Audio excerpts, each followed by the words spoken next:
Shalom again, everybody.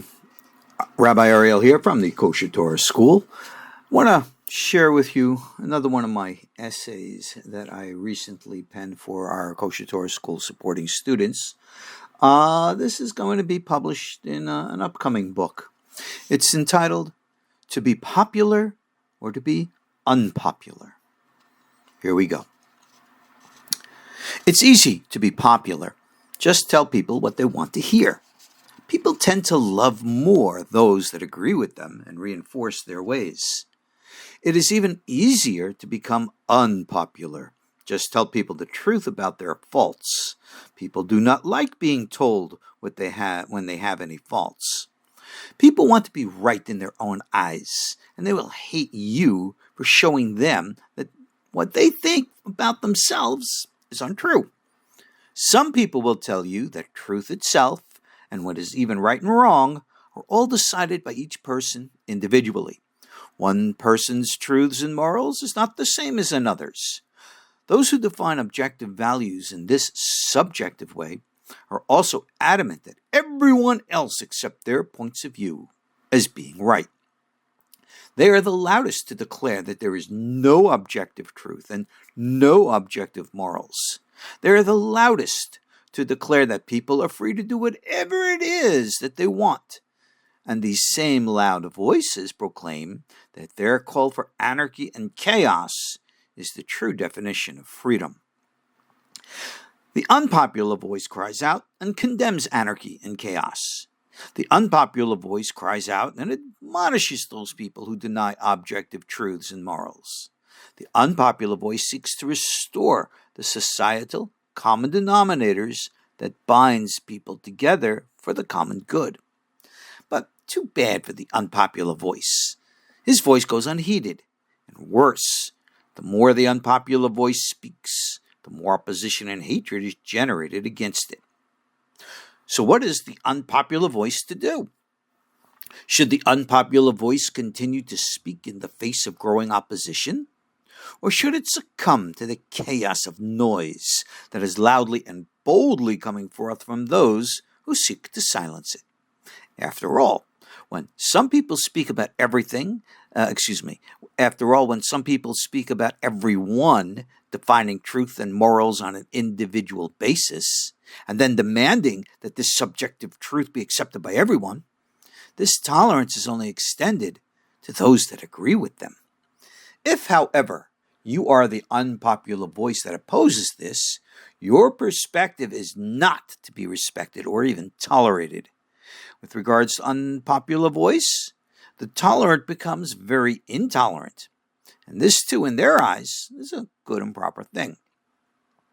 Silence the opposition is their cry. Make it go away.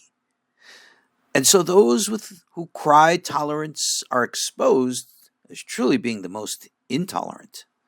But this truth cannot be spoken because this truth is most unpopular, and the unpopular voice must be silenced. People in general are lazy. Maybe they're willing to exercise and discipline their bodies, but how many make the effort to exercise and discipline their minds? Thinking for oneself is often hard and many times confusing, but the slogan of bodybuilding equally applies to mind building. No pain, no gain.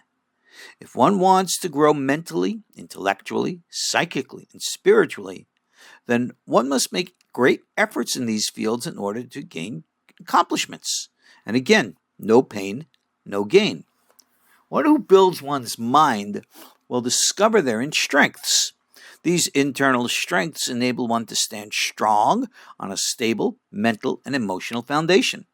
These same internal strengths enable one to stand up against the onslaught of those who so boldly speak out against the mind building and mind builders. Those with internal strength have the will and the ability to speak out, sharing uncomfortable truths. But those uncomfortable truths are what makes one to be unpopular. And we all know what happens to the unpopular. This is why some people frown upon mind building and upon mind builders. These same people oppose pain of any kind, so they do nothing that could cause them the slightest discomfort. So for them, there is no pain, and thus there is no gain. And what's more is that these same people then seek to silence those who oppose them. So they turn against the mind builders and against mind building itself. These same people praise ignorance for the bliss it presents, and thus they stay weak-minded. The weak-minded have never learned how to think for themselves. As such, they crave for another to tell them what to do. The weak-minded are the followers, the sheep. What they are told, they receive gladly. For these people know of no other way, nor would they accept another way, even if offered them. Remember, in their eyes, they're right, no matter what. And equally in their eyes, you are wrong, no matter what. And so these people demand that all others listen to them, and that equally no one listens to you. For some people, this is their definition of fairness and defines their ultimate good. Mind building will get one in trouble among them weak-minded sheep. But yet mind building is the only way to become strong. And only the strong can think independently for themselves. This is the path of becoming unpopular. And few have the courage to walk it. So like I said, no pain, no gain. So in conclusion, what is there to be said? What is there to be done? To be popular means that one fits in and conforms. One thus becomes part of the herd of sheep. And this is where these people feel at home. But if one challenges the way of the sheep and embraces anything to the opposite, then one immediately becomes unpopular. We all know what becomes of the unpopular. So here we are today in a society full of those who take pride in their opposition to mind building.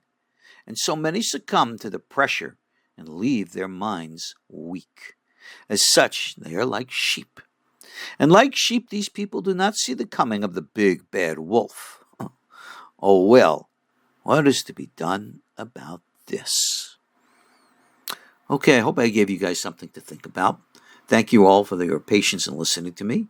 If you like what I said here, please hit the like button and of course subscribe to our channel.